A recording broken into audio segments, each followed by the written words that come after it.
자, 우리 잠옷이죠? 잠옷이죠? 너 뭐하냐 거기서? 나와라 일로.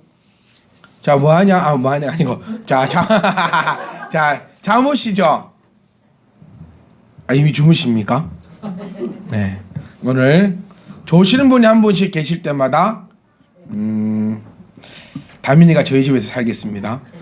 한 명 조실 때마다 하루씩. 한 명 주실 때마다 하루씩. 자, 우리 앞으로 딱 보시고, 우리 짧은 시간입니다. 정말 짧아요. 제가 이게 적응이 안 돼요. 벌써 2년째 25분씩 설교하고 있는데 짧아도 적응이 안 돼요. 오늘 오전 말씀도요, 본문 읽은 거는 들어가 보도 못했습니다. 제가 얼마나 제 자신을 이게 나이마 왜 이러냐 하고 있는데, 본문 말씀 읽은 거 들어가 보지도 못했는데 그냥 인사 조금 했는데 시간이 25분이 다 지나. 요 앞에 제가 다 이 초시계를 놔두고 지금 제가 말씀 전하거든요. 딱 보시면 이렇게 쳐가고 있지 않습니까? 지금 제가 이거를 딱 보고 합니다. 왜 이렇게 할까요? 우리가 한번 이렇게 생각하면 좋겠어요. 왜 이렇게 하느냐? 이게 저는 행복한 교회라고 생각을 하기 때문에 이럽니다. 무엇이냐면, 목사는 성도들 입장에서 생각해야 합니다. 그리고 성도들은 목사 입장에서 생각해야 합니다. 이게 행복한 교회입니다. 목사는 성도 너가 어쨌든 저쨌든 간에 나는 내만 배부르면 되고 나만 만족하면 되고 나만 이렇게 하면 된다라는 식으로 목회를 해서는 행복한 교회가 아니겠죠. 성도들 또한 마찬가지입니다. 아, 목사 니야 이래 하든 말든 나는 내 편한 대로 하겠다라고 돼버리면 그것은 교회라고 말할 수도 아마 없을 겁니다. 그래서 아름다운 교회, 행복한 예배라는 것은 목사는 어쨌든 간에 성도님들을 생각하고 또한 성도님들도 어쨌든 간에 목사님을 생각할 때 서로 상호작용이 있을 때 그것이야말로 행복하고 아름다운 교회일 것이라고 저는 그런 교회관을 가지고 있기 때문에 저는 만족하지 못하지만 예배를 초시계를 맞춰놓고 예배를 드리고 있다는 겁니다. 좀 어려운 말로 교회관이라고 얘기합니다. 여러분들의 교회관은 과연 무엇입니까? 우리 참빛희망 교회만 구원이 있겠습니까? 만약 제 입에서 참빛희망 교회에게만 구원이 있다라고 설교하기 시작한다면 여러분들은 떠나십시오. 왜냐하면 제가 이단이 된 것입니다. 농담이 아닙니다. 만약 제 입에서 제 설교에만 능력이 있고 제가 하는 설교에게만 구원이 있고 참빛희망 교회만 구원이 있으며 다른 곳에는 구원이 없다라고 제 입에서 나오기 시작한다면 여러분들은 인간적인 면을 생각하지 말고 그냥 떠나시는 것이 여러분들 영혼 살리는 것이고 제 영혼을 살리는 것일 겁니다. 구원은 참빛희망 교회만 있는 것이 아닙니다. 다시 말하면 교회는 교회 안에 있는 것이 아니라는 것입니다. 제가 여러분들에게 몇 번씩 말씀드립니다. 이것이 교회관입니다. 교회는 구원받은 백성들이 모여서 예배하는 곳이 교회이지, 교회에서 구원을 나누어 주거나 구원을 여러분들에게 줄 수 있는 곳은 절대로 아니라는 것입니다. 그래서 많은 분들이 이렇게 물으십니다. 캐톨릭에는 구원이 있습니까? 저는 그렇게 물어보실 때 모른다라고 대답합니다. 캐톨릭에 구원이 있는지 없는지 저는 알지 못합니다. 왜? 그 속에서도 분명히 예수 그리스도를 구주로 영접한 사람은 있을 거라는 겁니다. 하지만 확률적으로 가르치는 것이 그렇게 가르치지 않기 때문에 우리가 확률적으로 예수 그리스도를 구주라 영접하는 자들이 적지 않겠는가라고 저는 그렇게 이야기하고 싶습니다. 구원은 교회에 있는 것도 아니고 여러분들이 행위에 있는 것도 아니며 오직 예수 그리스도를 믿는 믿음으로 하나님께서 주시는 선물임을 깨달을 수 있기를 간절히 소망합니다. 근데 여러분들이 왜 참빛희망 교회 성도이며 집사로서 우리가 있는가라고 생각을 해보았을 때 바로 교회관이 맞기 때문에 이곳에 있다라고 생각하는 것이 훨씬 더 나을 것입니다. 여러분이 생각하는 교회관과 우리 참빛희망 교회가 가지고 있는 이 교회관이 아름답게 서로 상호작용을 하며 교회가 교회답게 세워질 수 있기를 간절히 소망합니다. 어떤 성도님들 의문도 있어요. 어떤 분들은 목사님의 절대적인 권위가 있어야 한다라고 생각하는 성도님들도 있습니다. 그럼 그분들은 또 그런 교회 가서 그렇게 신앙생활을 하시겠죠. 무슨 말인지 이해가십니까? 세상 인구가 60억이랍니다. 60억이 하나님께서는 다 다르게 만들어 놓으셨다는 겁니다.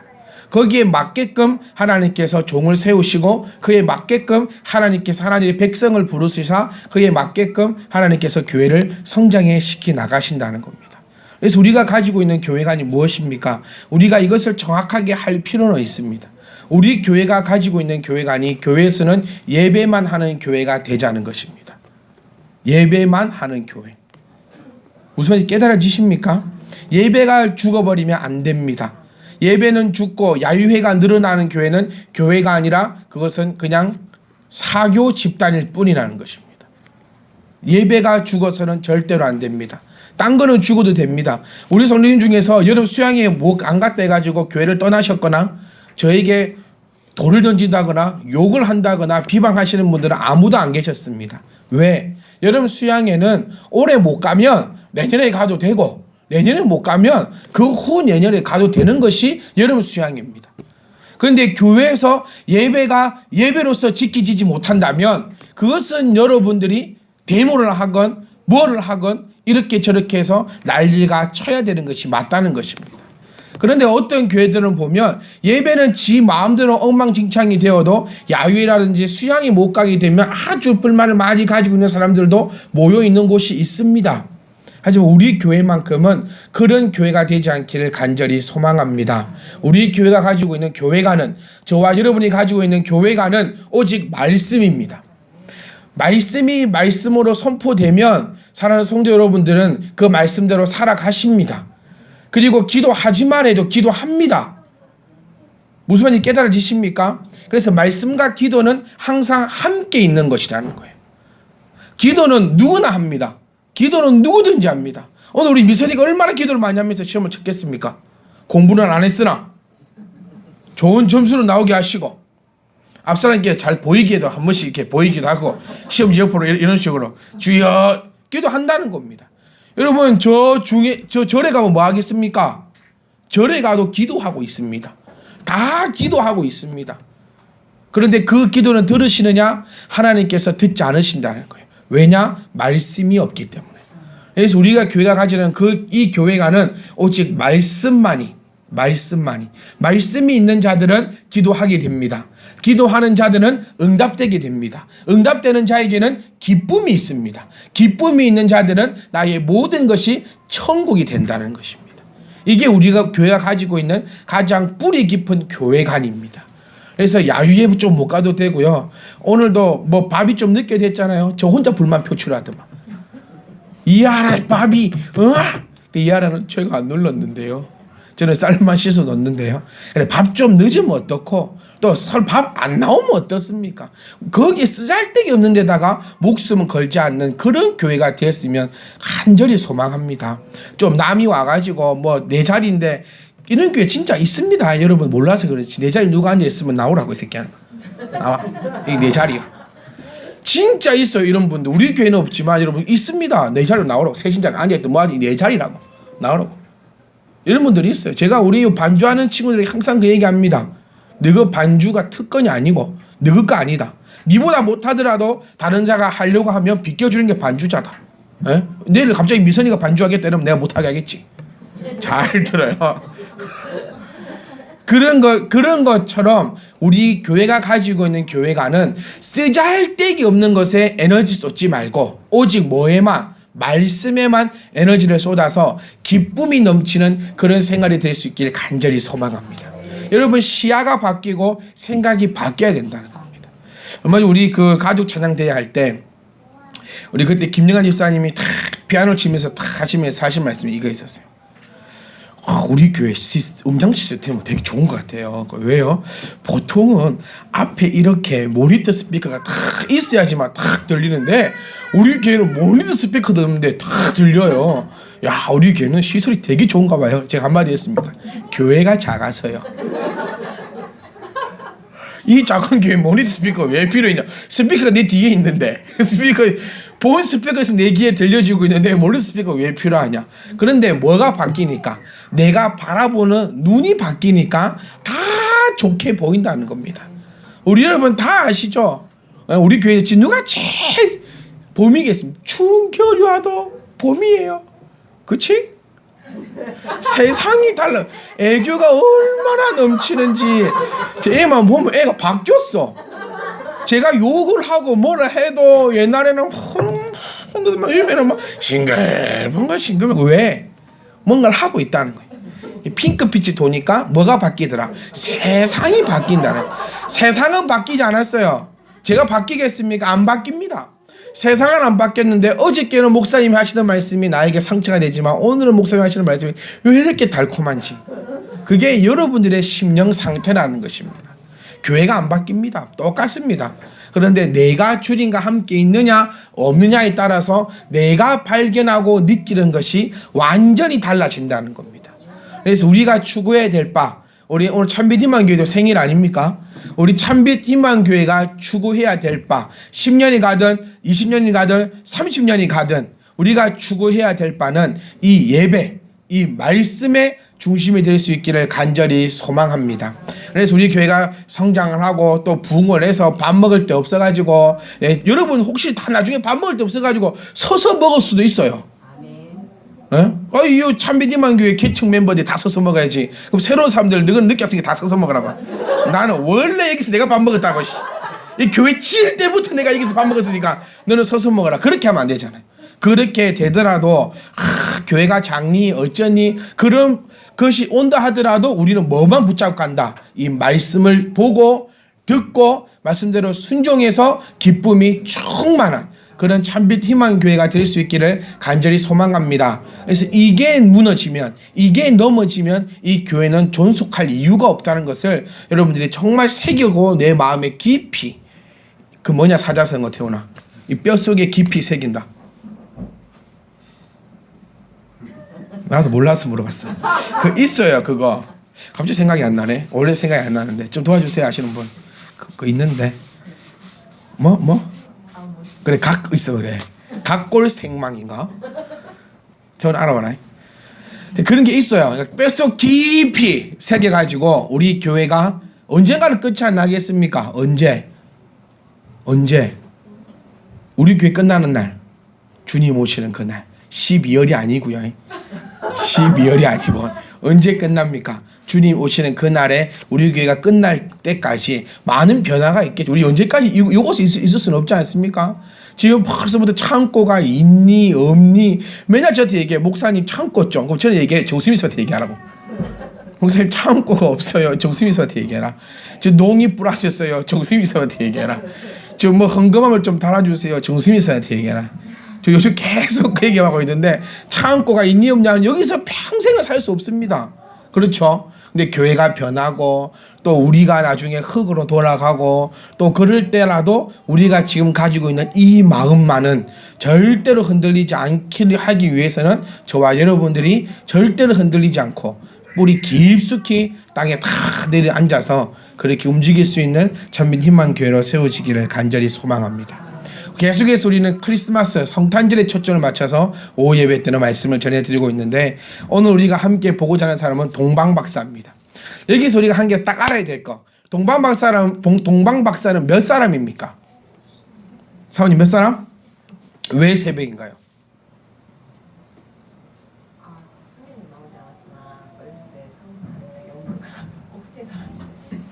자, 제가 여기서 여러분들께 듣고 싶었던 말이 뭐냐면 성경에는 나와 있지 않다는 겁니다.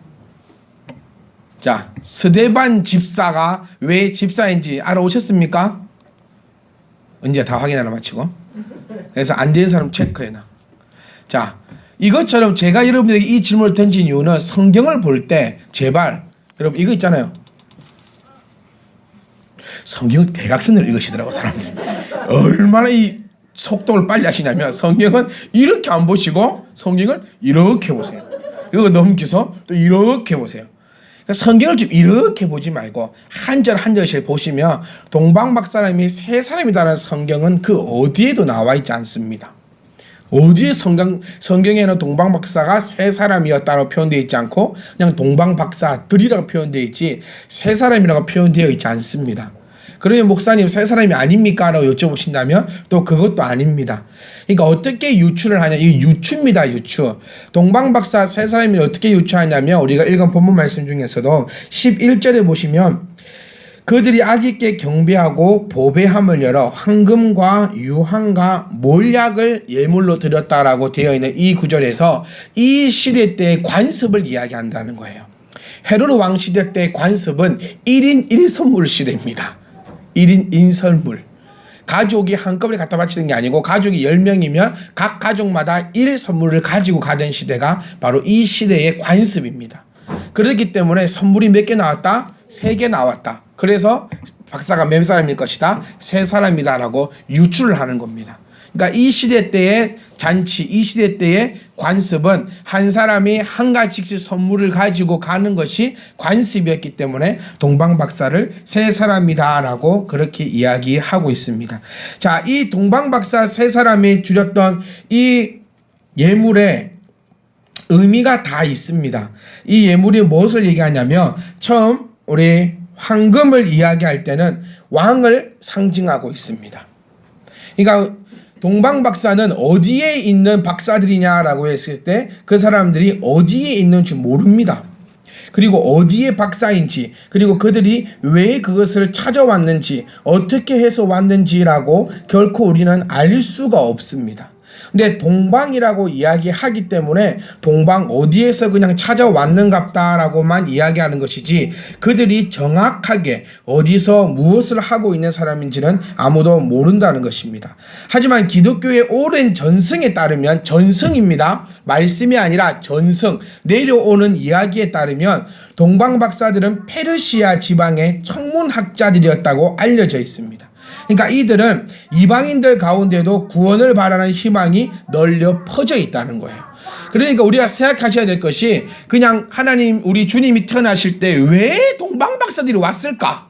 하나님께서 왜 동방박사를 보내셨을까라고 얘기할 때 구원이 어디에만 있지 않고 어디에 있다? 구원이 유대인들에게만 있는 것이 아니라 이방인들 모든 자들에게 다 있다는 사실을 알려주는 상징적인 의미를 가지고 있는 것이 바로 이 동방박사입니다. 동방은 이방인으로서 하나님의 이제 구원함을 가지고 있다. 그리고 이 박사들은 흩어진 유대인들로부터 메시아 탄생에 관한 가르침을 받았을 것으로 추측을 하고 있는 것입니다. 그러니까 말씀에는 우리가 알고 있는 사복음서 내용에는 동방박사의 이름이 무엇인지, 어디서 왔는지, 왜 왔는지의 기록이 전혀 되어 있지 않기 때문에 오랜 전승, 이어지는 이야기를 들어봤을 때는 페르시아에 있는 동방이니까, 그러니까 이렇게 얘기하는 거, 동방하니까 어디를 중심으로? 예루살렘을 중심으로 동방입니다. 우리나라를 중심으로 동방이 아닙니다. 예루살렘을 중심으로 동방을 봤을 때 천문학이 발달되어 있고 별을 보고 쫓아올 정도의 문화와 그 지식을 가지고 있는 나라는 페르시아 정도밖에 없다는 것입니다. 그래서 페르시아에 있는 박사들이 메시아의 별을 보고 쫓아왔을 것인데 어떻게 쫓아왔을까? 디아스포라, 흩어진 유대인들을 통하여서 아마 메시아에 대해서 이야기를 들은 사람들이 별을 연구하다가 그 별을 보고 찾아왔을 것이다 라고 우리가 한번 추측해 볼 수 있다는 것입니다. 자, 우리가 제가 조금 전에 말씀드린 것처럼 동방박사들이 황금과 유황과 몰약을 예물로 드렸는데 황금은 왕에게, 유황은 하나님께, 몰약은 장차 죽으실 예수님께 드림을 상징하고 있다는 사실을 우리가 기억해야 합니다. 그러니까 자, 처음에 황금, 왕, 예수 그리스도가 왕이시라는 것을 상징하며 표현합니다. 그리고 유황이 뭐죠? 우리나라 말로 쉽게 설명드리면 향입니다. 향. 냄새나는 향이 있잖아요. 그 향은 언제 많이 썼느냐? 구약시대 때 보면 하나님께 예배 드릴 때, 향기로 드릴 때에 그 유황을 씁니다. 그러면서 왕을 주신 하나님께 영광을 돌리는 의미를 가지고 있습니다. 그리고 몰약이 무엇입니까? 우리 이 몰약이 조금 쉽게 설명드리면 향수의 원료입니다. 그러니까 우리나라는 사람이 죽으면 관에 넣어서 땅속에 묻지만 이 나라 사람들은 죽으면 돌을 파다가 그 안에다가 미라를 만들어서 그냥 넣어 놓습니다. 그럼 이 몰약이 하는 역할이 그 시체가 썩을 때의 냄새를 방지해 줍니다. 그래서 우리 예수님이 십자가에 달리시기 전에 마리아가 어떻게 하죠? 무엇을 갖고 와서? 향유 옥합을 가져와서 그의 발에 깨뜨리고 무엇으로 닦습니까? 그의 머리카락으로 닦습니다. 이 여자의 머리카락이 또 상징하는 것이 또 있습니다. 자기의 모든 것을 다 바쳐 주님을 섬긴다는 뜻이에요. 그래서 우리나라 전승에도, 우리나라 이야기에도 보면 뭐 아내와 남편이 있을 때 아내가 남편을 뭘 사주고 싶어가지고 머리카락을 잘라다가 사주고 이럴 때 머리카락의 의미는 그 그 사람의 전부를 의미하는 그 상징을 가지고 있기 때문에 그 상징으로 유황옥합을 깨어서 향유옥합을 깨어서 예수님의 몸에 바른 것이 바로 그 십자가의 사역을 예표하고 있는 것처럼 동방박사 세 사람 중에 드렸던 몰약이 바로 예수님의 예수님의 십자가의 사역을 이미 예표하고 있는 성질을 가지고 있다라고 우리는 그렇게 정확하게 알고 계셔야 합니다. 그래서 우리는 좀 틀립니다. 우리나라는 죽고 나면 땅에 3m 이상을 파서 묵는답니다. 왜냐하면 3m는 파야지 파리가 냄새를 못 맡는다고 해요.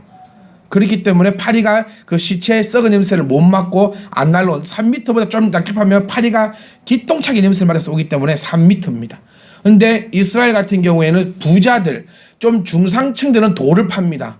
그러니까 돌을 팔 때 우리나라처럼 화강암이 아니에요. 이 두꺼운 돌이 아니라 이스라엘 중동 지역에는 사람이 건장한 남성들이 그냥 꽃갱이 한 개 들어가서 파면 팔 수 있는 정도의 돌이라고 합니다.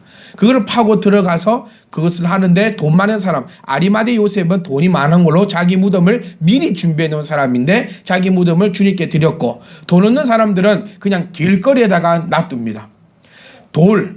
돌로 관을 만들어요. 우리나라는 우리나라 돌은 셉니다. 그래서 옛날에 제가 어릴 때 체육관을 다닐 때 보면 그 관장님이라는 분이 딱 돌을 갖다 놓고 이렇게 깼거든요. 그럼 어릴 마음에는 와 우리 관장님 짱, 너희 관장님 쓰고 막 이랬는데, 지금 생각해보면 잘 깨지는 돌을 어디서 주워가지고 그걸 탁 깔아갖고 그걸 애들 앞에서 땅폼을 잡아가면서 딱 깨졌다는 거예요.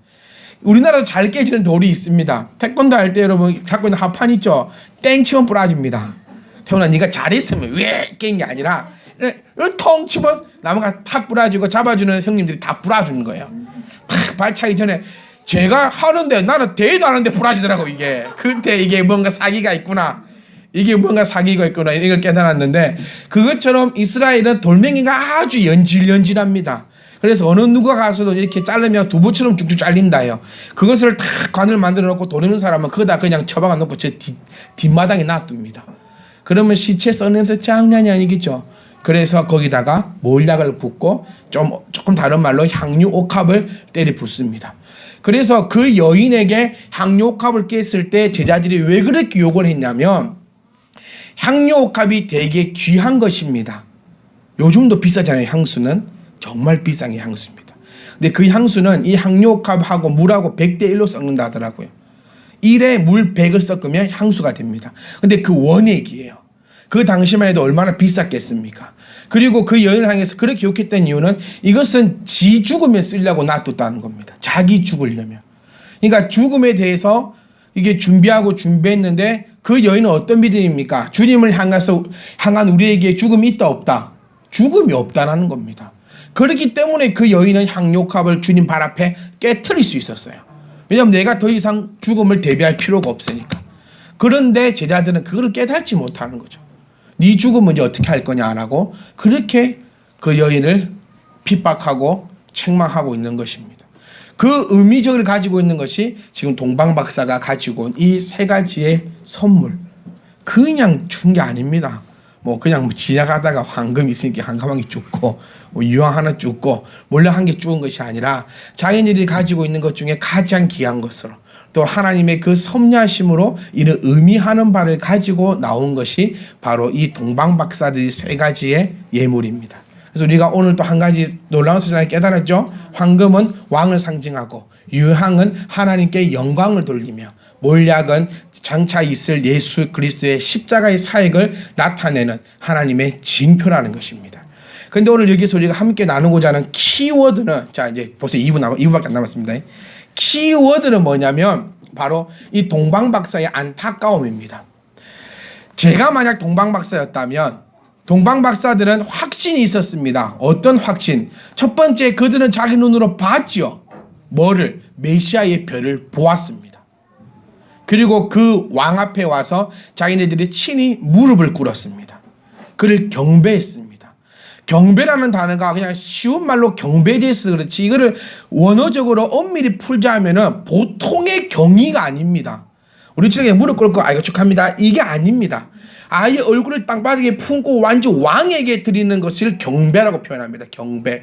그렇게까지 동방박사들은 아기 예수를 경배하고 그리고 그가 가지고 온 가장 귀한 예물을 왕에게 드렸습니다. 그 고백이죠. 당신은 모든 만국의 왕이시여 하나님의 영광이며 우리를 구원하실 분입니다 라고 고백했습니다. 그런데 그 이후에 동방박사들은 자기의 땅으로 돌아갔다는 겁니다. 이 얼마나 안타깝고 멍청한 일입니까? 동방박사였다면, 믿음 있는 동방박사라면, 진정한 성도라면 주님을 따라야 하는 것이 그들의 목적이었을 겁니다. 그들이 해야 할 일일 것입니다.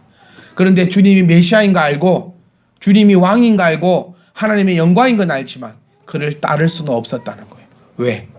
내가 누군데? 동방에 가면 박사입니다. 요즘에 대한민국에는 박사가 널리고 널린 게 박사지만 이때의 박사는 아주 귀하고도 귀한 것이 박사입니다. 저와 여러분들은 어떻습니까? 주를 구세주라 내 입으로 고백하면서 하나님을 나의 아버지라 고백하면서 혹시 여러분 살기 바빠서 다 떠나고 있는 그런 동방박사와 같은 삶이 아니겠습니까? 우리가 여기서 한번 생각해야 될 바는 내가 동방박사처럼 주를 만나놓고도 또 믿음 없어 떠나가버리는 아니면 내 삶이 바빠서 떠나가버리는 내가 이런저런 이유로 또 그를 떠나가버리는 그런 신앙인이 혹시는 되지 않았을까? 내가 혹시 그런 신앙이 아닌가라는 점을 말씀을 통해서 한번 깊이 생각해 보시고 저와 여러분들은 첫 번째 배울 점, 첫 번째 약속을 믿었다는 거죠. 메시아에 대한 약속. 그것을 발견했을 때는 따라갔습니다. 그리고 그 앞에 올 때에 귀한 것을 가지고 나왔습니다. 이거는 배우자는 겁니다. 하지만 그들은 떠나가 버렸다는 거예요. 우리도 떠나가 버리면 동방박사처럼 살겠죠. 그런데 제가 바라는 것은 우리는 동방박사보다 더 큰 은혜롭게 살자는 겁니다. 주님을 떠나지 말고 우리는 내 바쁘다고 내 삶이 있다고 뭐가 있다고 주님 떠나지 말고 하나님과 주님 옆에 딱 붙어 있다면 우리 그 마지막에 향료컵을 깨뜨렸던 그 여인의 믿음처럼 우리도 그런 믿음으로 주님만을 따라 살아갈 때에 하나님께서 우리에게 무엇을 주신다? 기쁨을 주신다는 겁니다. 우리 이것만 따라고 마칩시다. 복음은 기쁨입니다. 우리 오늘 오전 예배 설교 제목입니다. 복음은 기쁨입니다. 가브리엘 천사가 우리에게 전해준 그 기쁨의 소식이 바로 복음이라는 것입니다. 저와 여러분들이 복음을 진정으로 믿고 알고 있다면 그것은 기쁨이라는 것입니다. 왜? 내가 다 잘 될 거니까. 함께 기도하시겠습니다.